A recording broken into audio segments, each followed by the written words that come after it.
大家好，欢迎来本期视频。今天咱们来聊 Osmo Action 3的说明书。我们不讲相机的开箱，也不讲上手。我个人觉得 Osmo Action 3，首先我们第一件事是要先把它的说明书读透，就像我们在 Osmo Action 2一样。因为大疆的说明书写的水平是很高的，而且有很多内容，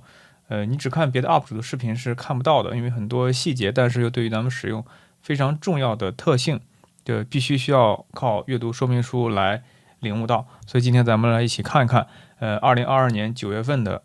出版的这个用户手册，当然我们会同步的给带大家去看一看，这还有一些关于它的其他的使用，就是实际上这个内容就在大疆的官网上就可以看到，在下载中心里面，你看这次大疆还推出了一个视频剪辑，叫一个唱片的 App， 这个软件好像也很少有人去提到它，实际上这个软件的生态对于大疆的整个的产品，包括 Pocket 2。包括它以前的产品都很重要。那这里面有它的一些发布记录，目前呢只有这个最新的就是9月14号上市那天的同步发出的那个 1.1.4.40 的固件，实际上还是增加了很多新内容的。这些内容我个人觉得，随着后期的那个固件进一步的迭代之后，我们再给大家进行进一步的分析。今天咱们就聚焦在这个Osmo Action 3的用户手册。这个手册呢20多页，实际上也不长。就大家如果用心去阅读的话，应该花不了你太多时间的。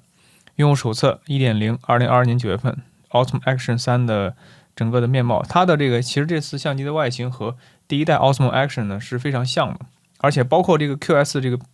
按键的位置和上一代基本上都如出一辙。那么再一次我们在说明书里面看到，就是可以通过检索关键词的方式，快速的去看到你想要的这些关键的点。第一件事我们还是你看它的使用建议。那么大疆本身也建议大家要去仔细的去阅读Osmo Action 3的用户手册、快速入门指南、安全概要。为什么要把用户手册放在第一位呢？因为用户手册篇幅最长，内容最丰富，那么阅读起来也是应该说是性价比是最高的一个选择。20多页实际上也不长。整个的目录的话，它是大概分为这几块：一个产品的概述、首次使用、基本操作、维护与保养，还有规格参数。实际上我们比较关心的是，操作以及规格参数这两部分呢，有不少新的内容是大家都没有去谈到的。来，我们来看看这个产品概述啊。Osmo Action 3最高可以拍摄这个 4K 120帧的超广角的高清流畅视频，采用智能防抖算法 Rocksteady， 多种场景下的稳定画面。机身配备双触控屏幕，前后屏都是触控屏，前置触摸屏可以自拍，后置的话呢显示画面。前后屏幕都可以通过触控设置参数，机身按键可完成拍摄、快速切换等等操作。裸机防水深度可达16米，并且搭配的丰富的配件生态。Osmo Action 3的整个机身的这个从1到13，我建议大家都去看一看。这里面有几个关键的点是比较容易忽略的。你比如说6这个地方是 Action 的那个字母 O， 字母 O 实际上它是一个色温传感器，这个就像 Action 2一样 ，Action 2就有一个圆形的一个东西，一开始我不知道是干嘛的嘛，后来才发现它实际上是这个色温传感器，因为它会让 Action 3的对于色温的、对颜色的把控会更加的精准，对于环境光线包括颜色的感知会更准确。然后呢，5是麦克风，大家看5就是在这个 Osmo Action 3A 的左侧有个圆孔，这个地方是麦克风1，看到了吗？然后7是麦克风2，也就是它在正面的地方设置了2颗麦克风，这正面的收音实际上是一个双麦克风阵列。然后呢，8和9，8是这个 USB-C， 9是盖板，10是快速保护盖解锁按键，11是这个镜头保护盖，12是快速切换键，13是扬声器，顶部是扬声器。所以呢 ，Action 3在正面就配备了2颗麦克风，这个麦克风的配置和 GoPro Max 呢是一致的，比 GoPro 呢传统的这个系列其实还多一颗麦克风。4叫状态指示灯，3镜头，这没有什么好说的。我们再看后面，14是那个状态指示灯。那么这次它没有用那个全面屏的设计，也应该说在这一点设计上呢稍显遗憾。15是这个 OLED 的这个触控屏，16是这个电池舱盖，17是电池舱保护盖解锁。然后18叫防风麦克风，看到了吗？就是在这个相机的底部，它设计了一个防风麦克风。那么这个位置呢，是它就是很难录到风噪的，那么就是可以提高收音的质量。大家去注意留心看，整个 Action 3在这个麦克风的排布上，应该说和原来的那个 Pocket 和 Action 2都有很大的不同。快拆卡槽，那么这一次那个磁吸快拆卡槽和 Action 2呢，整体上是兼容，但是操作体验上会有些许的不同。总体上看的话 ，Action 3的操控的可靠性会更强。好，大家看到了，所以说整个 Action 3它上面呢是带了3颗麦克风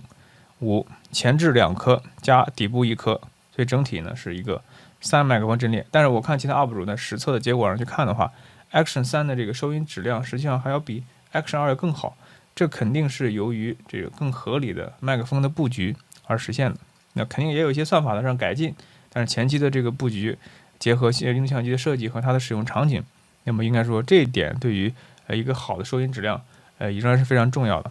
所以在第三方的厂家要去做这些适配的时候，那么千万要记得避开这些麦克风的这个收声孔。那么这一系列的配件，包括那个快拆转接件，就是磁吸快拆转 GoPro 接口、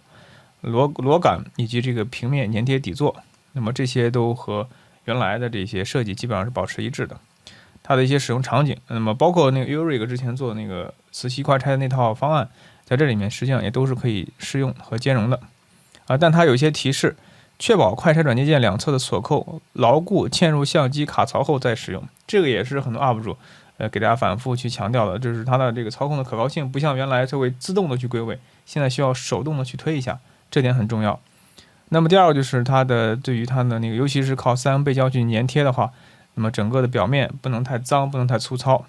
还有就是粘贴的温度是-10到正40，这也是一个就是它说应该说比较宽松的一个条件，就是太冷和太热都不建议去用，因为太冷的话那个胶就不粘，太热的话呢胶就化掉了。Osmo Action 3还有一个横竖拍摄的保护框，那么它可以方便的，因为这个保护框呢，它实际上是底部做了这个镂空，把那个底部的磁吸快拆的位置露出来了。然后侧边又额外给了一个磁吸快拆的位置，所以它可以方便的实现横竖快拆。那么 GoPro 11是通过一个接近于方形的 sensor 去实现了横竖快拍，而 Action 3呢是通过相机物理的横竖配置的方式去实现快拆。大家在实现思路上有所不同，但是得到的那个拍摄的质量都是高品质的。所以这里整体上就是要说这么一件事情，它的卡扣是在上面，然后呢打开之后呢相机进去再扣上，对这个安装的效率整体上也是比较高的。那么镜头保护套，也是包括还有这个耐寒的这个长续航电池。那么在这个大家可以去这个电池内章节，待会儿再详细去看。那么它在-20的工况下可以工作160分钟，而且这个时候它的160分钟是怎么测到的？它是在这个1080p 30fps 关闭电子增稳且熄屏时测的，仅供参考。也就是说，如果我们在这个实际环境中用 4K 还加防抖，然后还加这个寒冷天气的话，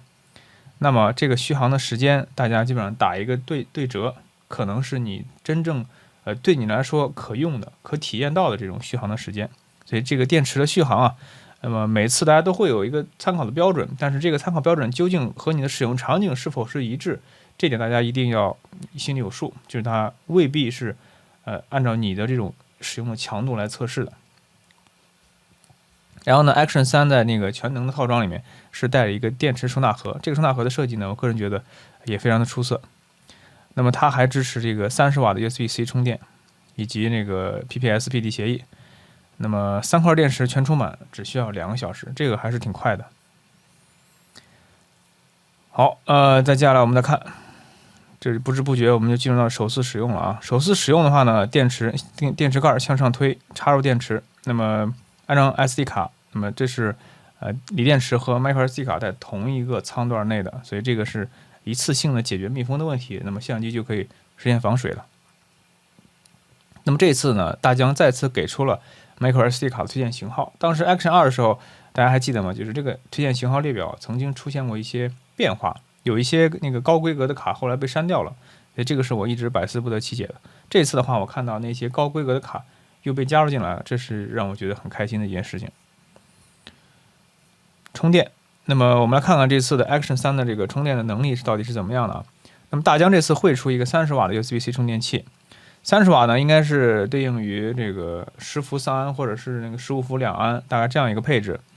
那么它这个充到80%需要18分钟，完全充满需要49分钟。所以说大家那个其实你只要自己配着支持 PD 协议的快充头的话，Action 3的回电速度应该都是挺快的。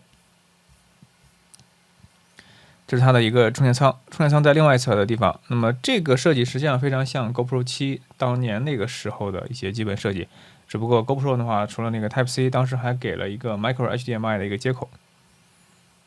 激活这个咱们就不看了。操作基本上2个按键，顶部是拍摄，那么还左边是 QS 叫 Quick Switch。那么拍摄的话，短按是拍摄，如果是关机状态下长按也可以拍摄。那么拍摄的时候呢，它会进入到这个 Snapshot 这个拍摄的模式。Snapshot 呢是可以定制化的，那么实际上和 GoPro 的 Quick 模式呢是比较像的。然后快速切换键的话呢，长按是开关机，短按的话呢可以切换拍摄模式。但是你用触屏去滑，实际上效率会更高一些。然后触屏的话呢，包含这么几种交互的逻辑，一个是点击，一个是从顶部边缘滑出，控制中心从底部往上滑是调参，左右滑分别是拍摄模式的切换。这点设计上应该说现在绝大部分的运动相机都已经趋于相同了，包括 Insta360， 包括 GoPro， 大家都是这个逻辑。存储容量的显示，那么 SD 剩余的这个拍摄时长、回放，当然这些内容都是可以交互的，你一点的话呢就可以进去。拍摄模式，拍摄模式的话呢，它可以支持那个慢动作是4倍或者8倍的慢动作，那么它的那个会自动的在机内把那个慢动作给它放慢，也就是你拿到的这个画面是可以直接进行剪辑使用的。那么延时摄影也是一样的，摄影电量这是一个模拟的显示的模式。然后在这个参数调节，对于拍照，那么大疆的这个使用模式它会分为是普通和 Pro 模式。我一般个人是喜欢用 Pro 模式的，因为 Pro 模式可以开启那个 Disney Like， 那么这个在后期在调色的时候还是有帮助的。那么包括这个曝光啊、ISO 都可以调节。普通模式的话呢，基本上只能调节拍摄视角，其他内容呢相机都帮你做主了。视频的话也是一样道理。那么这里面你看视频，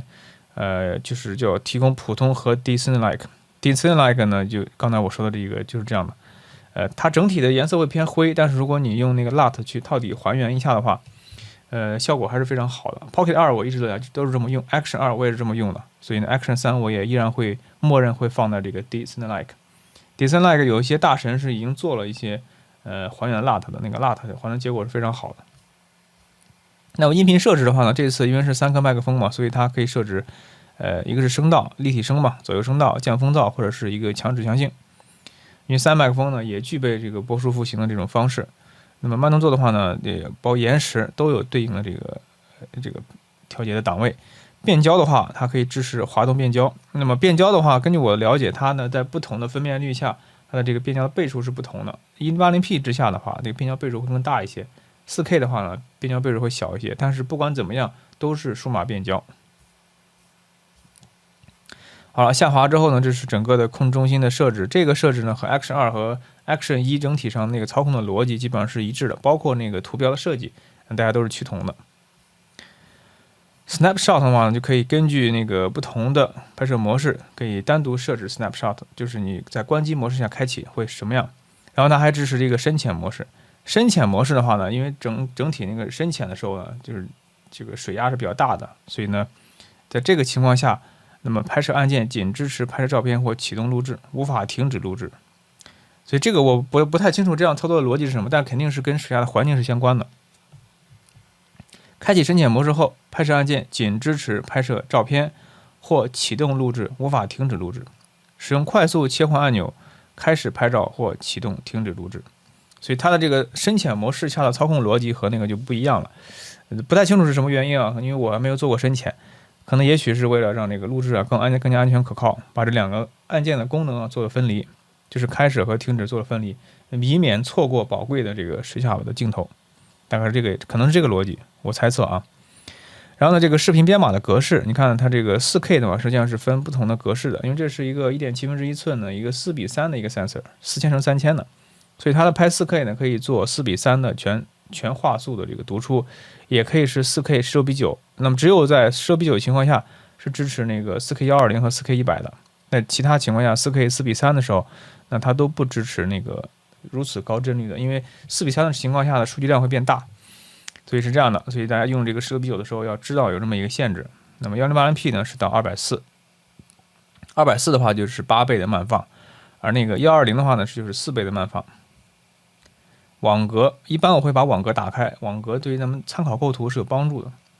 抗闪烁，这个包括这些地平线标定，我个人觉得也很重要，就是尤其是其实它和地平线锁定是相关的，你把水平线标准之后，你的地平线才可能是准的。像其他内容咱们就不看了，这个基本上都是一样的。上滑的话呢，可以设置你比如说拍照这些视频，那么它包括这个电子增稳、Rocksteady 3.0 和 Horizon Balancing 地平线矫正和 Horizon Steady。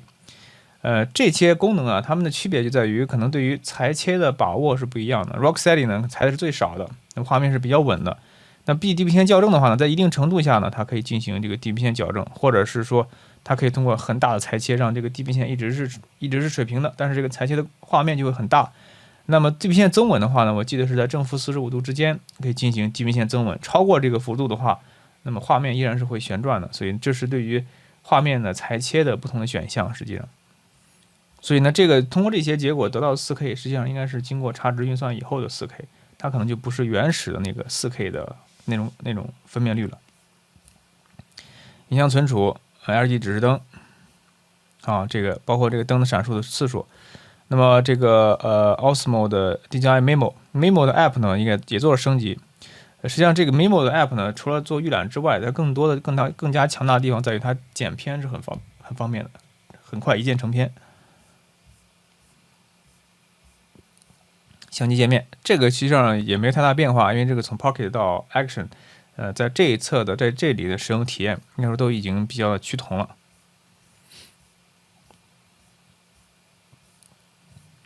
好，传输媒体文件有这么几种方式，大家看啊，就是这个相机本身也可以作为一个读卡器去使用，但是呢，据我了解，这个读卡器的速度，它和真正的那个高速读卡器还是有差距的。然后它也可以支持 UVC 和 UAC 的那个编码格式，变成网络摄像头。而且这里面USB-C 口，它还支持这个 DJI Mic。DJI Mic 它自己的它有自己的一套这个控制的协议嘛，因为 DJI Mic 本身也可以控制 Action 3的这个开始和结束录制嘛，所以这些功能啊都是大疆自己的生态里面所带来的一些比较有创新的体验。但这里面有一些参数是很重要的，比如说适配 DJI Mic。DJI Mic 实际上是 48K 24比的采样深度的，这点大家要清楚。但是呢，如果是通过 USB-C 连接其他支持 48K 16比特的数字类型麦克风的话，那实际上你的采样深度会变浅。尽管它这个可以适用于很多 USB-C 的麦克风，但通过这样一个采样，你的采样深度可能就变成了 48K 16。而 DJI Mic 的话呢，可能在板载就做了 48K 24比的采样，但是通过数字接口直接传给这个相机。所以建议大家有条件还是上这个 DJI Mic， 就这个基本上是我形影不离的一个好伙伴了，战损成色了已经。所以这个玩 USB-C 口，应该说它具备和 Action 2一样的能力，但是它这次呢，对于 USB-C 的接口的能力进一步的就明确了，音频就是 48K 16比的采样。那么这个卡扣啊，你看这个可以拔掉，然后 DJI Mic 可以直接插进去，用 USB-C 的那个接口 Poco Pin， 那么采用这样一个模式进行插入。其实我个人还是希望那个将来的这个 Action 或者别的这个产品啊，能够内置一个 DJI Mic 的接收器，那么就像 Pocket 的那个使用体验一样，我觉得那个是最好的。外接一个 DJI Mic 的接收端呢，还是略显累赘，实际上。好，维护与保养，那么入水使用注意事项，它的裸机防水16米，那么推荐配合防水壳使用，深潜到60米。那是要反复检查，尤其是对于那个密封性啊、异物啊，包括电池仓啊，你凡是电的地方是最怕水的。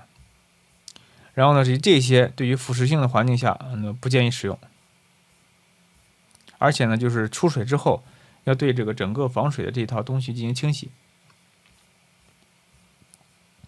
那这里还有一个比较好的一个特性是 ，Action 3的触摸屏可以在潮湿状态下工作，但在水下是无法使用的。那么在未安装 Osmo Action 3防水壳时，相机在水下超过14米将自动进入深潜模式。所以这个 Action 3上应该说传感器还挺多的，肯定至少是有这个气压传感器，或者说叫声压传感器，它能够感知到你目前是在这个深潜还是在浮潜。镜头清洁、电池使用，这咱就不再念了，大家可以暂停去看。那么这次的这个 Action 3的配件生态应该说也比较丰富。首先，它那个官方出了一个 1.5 米的这个自拍杆，1.5米延长杆，我们从这里分析的话，它几节呢？1、2、3、4、5、6、7、8、9，看起来好像是9节，所以说这个 1.5 米延长杆应该会非常的便携。1.5 米除以9，它的收纳尺寸可能是在20个厘米左右。顶部是 GoPro 接口带这个磁吸的结构，磁吸球头，这个是原来 Action 2也有的。防水壳，肯定是定制化的。漂浮手把，这个跟 GoPro 呢没有太大区别。车载吸盘，这看起来 Osmo， 但看起来和PGR Tech 的那些的吸盘其实是一样的原理。头盔下巴配件，骑行胸带，车把夹，车把夹这个是很好用的。车把夹现在我现在就在用这个车把夹。好，这是它的一些规格参数。那么看这个。规格参数，它的型号叫 AC002，这个型号还挺有意思的，是不是 Action 2叫做 AC001呢？这个就是 AC002。有很多人说Action 3才是 Action 2应该有的样子，但是这个仁者见仁，智者见智啊。我个人实际上我个人，因为我是一个长期的 Action 2的一个用户，我个人觉得 Action 2有些场景是 Action 3所无法替代的，因为它的这个模块化、它的小型化，而且它不妥协的画质啊。尽管它容易过热，它存储也有问题，但是它确实帮助我拍摄了大量的有趣的内容。因为我本人并不是一个极限的这个玩家，我本人还是一个偏生活化的一个创作者，所以 Action 2对我也是很重要的。然后它的这个前屏 1.4 寸，后屏 2.25 寸，那么最大亮度是750坎德拉，无内置存储，这次呢稍显遗憾。但是内置存储之后呢，它的这使用逻辑呢会更复杂，所以这个地方如果体验做不好呢，还不如就砍掉。所以这个做法是明智的。存储卡列表，大家重点关注的是这几个 UHS 2这3张卡，就是金士顿的 Canvas React Plus。之前呢我配了2张这个64和128的，那么现在256也支持，明确都支持。因为这些 UHS 2卡呢，当你往外导数据的时候，它的速度是非常快的。它的写入速度的话，可能也是UHS 1的这个规格，但是它读出的时候，那么会至少会节省你一半的时间。1.7寸的 CMOS，155度 f2.8，12.7毫米，0.3到无穷远。之前极地手记它那 Action 3遇到了那个虚焦的问题嘛，那么这个也是目前很多人在观望的一件事情，就这个到底是虚焦还是说它就是这么一个设计？但是从这个说明书上去看的话，它的焦点理论上从30厘米到无穷远都应该是清晰的，所以呢，极地手记应该是大概率碰到了一些可能对焦没有调得非常完美的镜头。ISO 的话是从100到12800，那么快门是8000分之一到30秒，这是拍照。数码变焦的话呢，拍照是4倍，录像的话呢是大家看就是在60 fps 以上是2倍，而呢60 fps 以下地平线增稳关掉的时候呢，其实这个完全取决于你的裁切。你只要你裁切的内容是越少，那么它的这个变焦肯定就越多嘛。裁切越多，等于你先天已经用掉了一部分的这个裁切，所以它就会少，大概是这样的。那么这次呢，这个倒计时拍摄有一个档位是挺奇葩的，它有一个0.5秒自拍，这个可能对于有一些比较急性子的用户可能会很有用。我个人觉得实际上有2秒的就够了，0.5秒这个实在太快了，我不知道什么场景下你会用到半秒的这个倒计时。然后它的这个拍摄规格，你看这里面，它如果按照4:3去拍的时候，那么最高到60；如果按照16:9拍摄的话呢，就是120。那它这两个实际上，在规格参数上是有所不同的。这个4096×3072实际上是一个Ultra 4K 的标准，而3840实际上是一个标准4K 的标准。就是我们说 1K， 其实1K 是代表960个像素，并不是1000个像素，大概是这样的。2.7K 的话最高到60，16:9的时候呢到120，所以2.7K 这一档，我个人觉得是一个比较好的折中的一个档位，就是既兼顾了尺寸，又兼顾了画质，而且呢，据说是超采得到的，所以2.7K 可能是一个比较好的甜蜜点。那么 1080P 的话呢，就可以到240。所以呢，规格参数上来看，它相比 GoPro 来说，它就缺了 2.7K 240这么一档，因为可能处理器的这个能力上还是有差距。但是这个 Action 3价格确实便宜，才2000出头嘛。慢动作就是4倍、4倍、8倍，然后运动延时大概有这么几档，静止增稳它有这么几种模式：电子增稳 Rock Steady、Horizon Balancing 和 Horizon Steady。Horizon Balancing 的话，裁切应该最厉害的。最大的这个码流130，文件格式是 exFAT， 图片的话呢是 JPEG 和那个 RAW 格式、DNG 格式，48K AAC 格式的，支持 5G 的 WiFi， 这是这802 AAC 的标准嘛。它的这个发射功率是很小的，那么这个发射功率的话，应该是只有16个 dB 毫，是非常小的，而到这个5G 之后呢，是14个 dB 毫，这个发射功率是非常小的，所以呢，这个不会因为过大的发射功率而导致相机过热，基本可以确定这件事情。而这个 2.4G 和 5.1G 大家看到了吗？还有加了一个 MIC， 我印象中 DJI-Mic 是 2.4G 的，所以 5.1G 这里有一个14 dB 毫，是不是就意味着后期会有一个 5.1G 赫兹的无线麦克风的出现呢？这里我们拭目以待。所以这件事情是我们通过阅读说明书隐隐约约感觉到的，可能还有一些没有发布的配件。你比如说，可能 Action 3里面已经内置了无线麦克风的接收器了，是 5G 赫兹的，但是它还没有发布那个 5G 赫兹的那个麦克风的发射端，大概是这个意思。挺神奇的，通过这个手册去看的话，因为大疆 Mic 是 2.4G 的，他们不支持 5.1G 的频段。蓝牙 5.0， 那么蓝牙功率很低，1770毫安时是 ES 电池，就是低压电池，5到40度充电，使用负20到正45，最大充电功率看到没？很强，23瓦，所以它是一个 PD 快充，而且电流还挺大的，能实现160。好，那么在后面的话，第二点比较重要。第二点的话呢，是这个在延时摄影和慢动作是不支持电子增稳的。Horizon Steady 仅支持16:9，因为它裁切嘛。Horizon Balancing 呢，仅支持16:9比例的4K 60以下的这个视频。好，那么这是关于说明书的一些基本内容。本手册如有更新，恕不另行通知。那么大家如果想知道更新以后的结果，大家可以持续关注订阅咱们的频道。这就是关于说明书的一些我个人的理解。那么这是一些拍摄的记录，这个升级记录，你可以看到在正式发售之后呢，实际上它还有一些新增的内容，是提升了这个产品的用户体验的。这个只有你深入的去玩这个相机之后，你才能够理解。包括相机的提示音、开机速度，触屏的算法、曝光的策略、相机的回放以及这个视角它整个边缘畸变的那个调整。所以这里面的这些东西还挺细节的。应该说 Action 3上工程师同样是下了很大的功夫。好吧，那这就是本期视频关于 Osmo Action 3的这个全部的介绍了。咱们今天就你看到我没有拿出任何的相机，就是咱们就是就事论事的讲这个说明书的撰写，还有怎么去读。因为从这个说明书里面，我们看到了一些在别人的视频里面所了解不到的信息，尤其是它隐约暗示了Action 或者是大疆的整个系列后面可能会出一个5G 赫兹的这个麦克风，那包括这个色温传感器啊。那么包括这些帧率和选项，包括变焦，这些很细节的体验，你不仔细看说明书的话，你是没有办法如此快速的获得一个系统性的认知的。所以这个就是咱们频道要做这个说明书分析视频的初衷和原因嘛。因为通过做这个视频，实际上不光是你看了，我个人也把说明书认真的看了 N 遍，因为我不看的话，我不可能把这个视频做出来。所以这个视频做完，实际上最大的受益者还不仅仅是前面的观众，可能我本人反而会提升很大。那这就是本期视频的全部内容。如果你觉得还不错，千万别忘了点赞、转发3连。当然，如果你还坚持在这里看的话，你还可以弹幕扣1告诉我一下。咱们下期视频再见。